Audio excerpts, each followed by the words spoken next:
Bonsoir, voici l'analyse technique du CAC 40 pour le 9 février.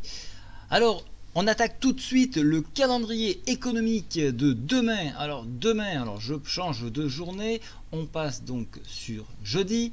Jeudi, il n'y a pas beaucoup de statistiques, il va falloir attendre le réveil de la zone euro pour connaître un petit peu la balance commerciale en Allemagne à 8 heures. Et puis tout de suite, il faudra passer l'après-midi pour connaître les inscriptions au chômage, donc pour les US, à 14h30.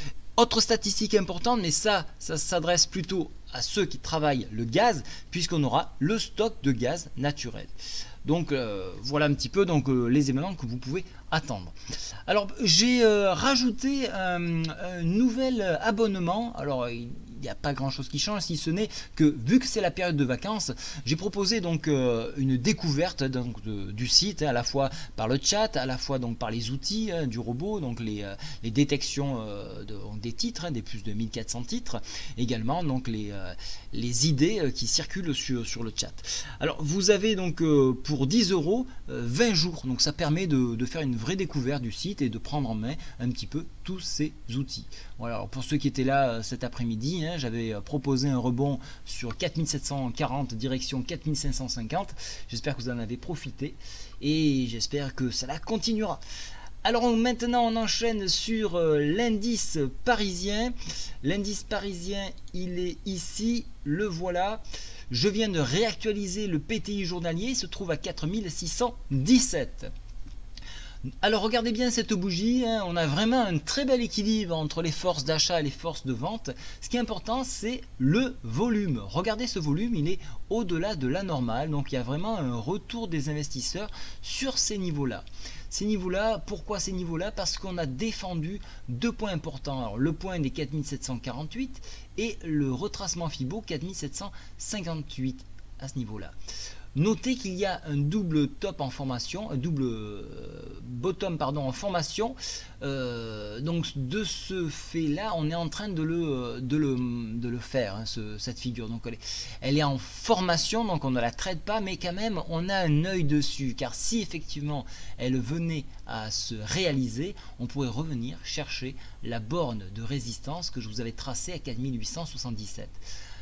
Mais attention, il y a des barrages et on le voit déjà, on a énormément de difficultés à franchir les 4780 qui correspondent à la moyenne mobile 7. Moyenne mobile 7, donc là c'est vraiment difficile à franchir puisqu'à chaque fois qu'on vient la tester, on échoue. Ce qui est assez rassurant, c'est qu'on voit qu'il y a un support en pince ici qui se dessine et donc on a idée que les marchés se replacent pour repartir à la hausse. Donc sur dépassement et confirmation des 4780, à ce moment-là, retour au contact 4799 avec extension 4817 pour attaquer le range de travail que nous avons déjà travaillé sur plusieurs jours ici. Regardez au niveau des volumes, donc on en a parlé, donc ils sont bien au-dessus, donc ça c'est important. Et le stochastique n'a pas donné de signe de retournement, tout comme la MACD. Il faudra attendre la prochaine bougie pour sentir une amélioration sur le plan des indicateurs. Donc pour l'instant, c'est uniquement le chartisme qui nous donne idée que ça pourrait retourner, notamment le chandelier japonais. Mais au niveau des indicateurs, comme je vous dis, il faut un petit peu plus de temps pour que ça se manifeste.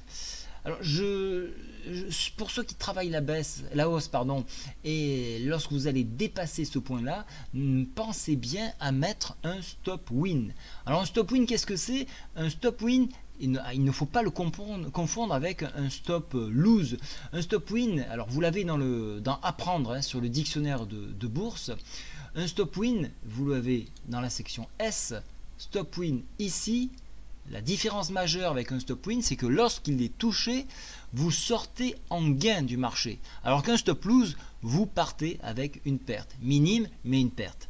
Donc il est préférable de sortir du marché avec un petit gain, c'est toujours plus flatteur que de partir donc avec une petite perte. Voilà, ça c'est mon côté précautionneux lorsque je travaille peu importe, que ce soit action, indice, forex, CFD, peu importe, matières premières, je place un stop win de façon à, même si je suis éjecté du marché, je reprends mes billes et j'ai mon petit carambar, ce que j'appelle, hein, donc la petite pièce qui me permet de dire je n'ai pas perdu mon temps. Voilà, donc ça c'est le petit conseil du jour, le stop win toujours préférable au stop lose. Voilà, donc je vous ai tout dit pour ce soir. Donc pour ma part, ça sera un mouvement haussier qui s'enclenchera et qui s'affirmera au-dessus de 4780. Si on a un nouvel échec 4780, retour sur zone basse 4747 et sur enfoncement, nouveau point bas ici 4700. 2 points sur le retracement Fibo. Voilà, je vous ai tout dit. Merci de venir nombreux sur le chat. Ça, j'aime bien voir un petit peu cette ambiance très propre, très saine et respectueuse de chacun. Et je vous remercie à tous pour ceux qui sont donc sur ce chat là. Merci beaucoup. Au revoir.